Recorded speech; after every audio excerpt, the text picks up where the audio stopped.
ماشاء اللہ لا حول ولا قوة الا باللہ العلی العظیم اعوذ باللہ من الشیطان الرجیم بسم اللہ الرحمن الرحیم الحمد للہ والصلاة علی آلہا اما بعد۔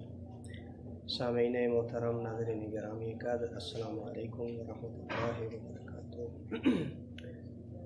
سب سے پہلے آپ تمام سامعین اور ناظرین گرامی کو ولادت باسعادت امام رضا علیہ السلام ہشتم نور ولایت و امامت جو ہے اس کے حوالے سے آپ تمام مومنین کی خدمت میں ہدیہ تبریک و تہنیت عرض کرتا ہوں۔ جب ہم اسلامی تاریخی کتب کا مطالعہ کرتے ہیں اور کتب کی ورق گردانی کرتے ہیں تو اس سے یہ نتیجہ اخذ کیا جا سکتا ہے کہ آپ کلمات الہی کے معدن، انوار الہی کے صندوق اور الہی علوم کے خزینہ دار تھے۔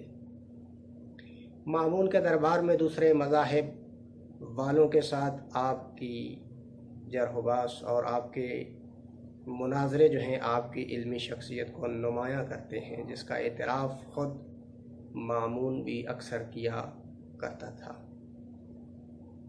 اور کہتا تھا میں نے روئے زمین پر اس شخص سے بڑھ کر کسی کو عالم نہیں دیکھا۔ البتہ مامون نے اپنے دربار میں 33,000 لائق فاضل افراد کو جمع کیا ہوا تھا۔ ایک دفعہ ان سے رائے لی اور پوچھا کہ میرے ولی عہد بننے کے لیے کون سب سے زیادہ مناسب ہے۔ ان تمام علماء نے، جو 33,000 علماء فضلاء موجود تھے دربار میں، انہوں نے یک زباں ہو کے اور بالاتفاق امام رضا علیہ السلام کا نام لیا۔ اور کیوں کر امام علیہ السلام کا نام نہ لیتے؟ یہ علی بیٹے ہیں جو سلونی قبل انتف کے دونی کے دعویٰ دار ہیں۔ اس انا مدینۃ العلم وعلی بابہا، یہ اس باب مدینہ علم کے بیٹے ہیں۔ ایک مرحلہ آگے بڑھتے ہیں اور آپ کی عبادت کو اگر دیکھا جائے تو مختصراً یوں بیان کیا جا سکتا ہے۔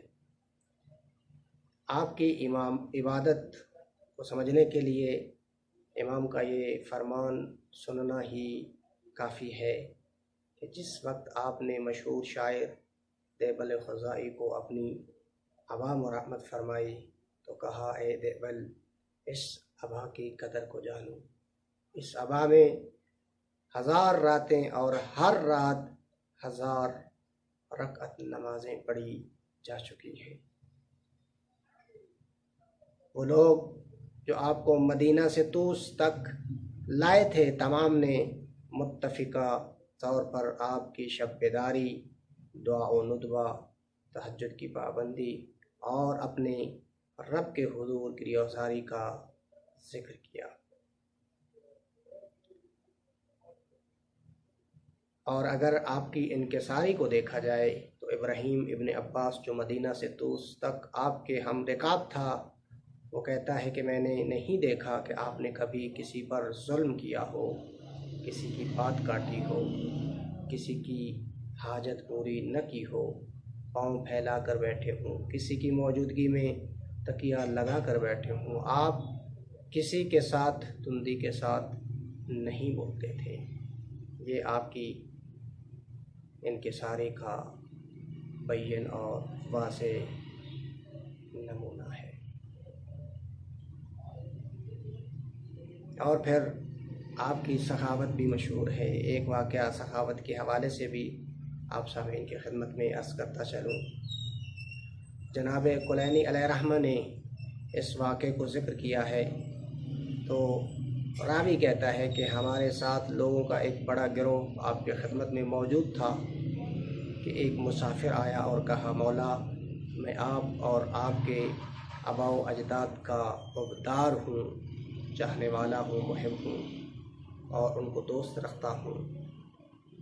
میں نے اپنے راستے کا خرچ حج کے دوران کھو دیا، زاد سفر کھو دیا، اس سفر میں اب میں خالی ہاتھ ہوں اور زاد راہ کے بغیر جو ہے رہ گیا ہوں، تو آپ مہربانی فرما کر مجھے سفر کے اخراجات جو ہے وہ میرے لیے مہیا فرمائیں۔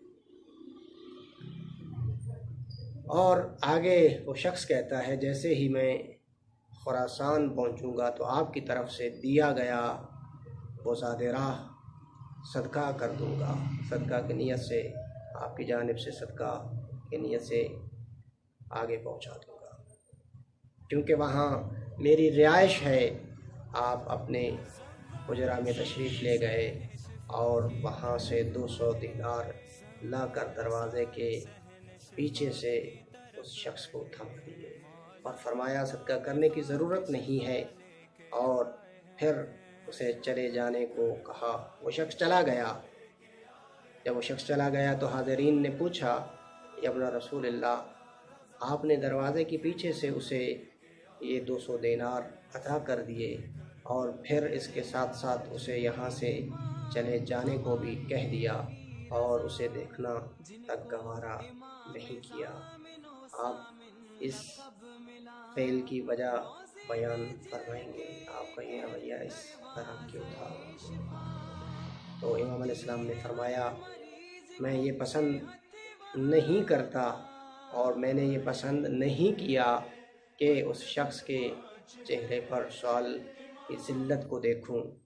کیا تم نے نہیں سنا کہ پیغمبر گرامی اسلام نے ارشاد فرمایا کہ چھپا کر دیا ہوا صدقہ جو ہے وہ 70 حج کے برابر ہے؟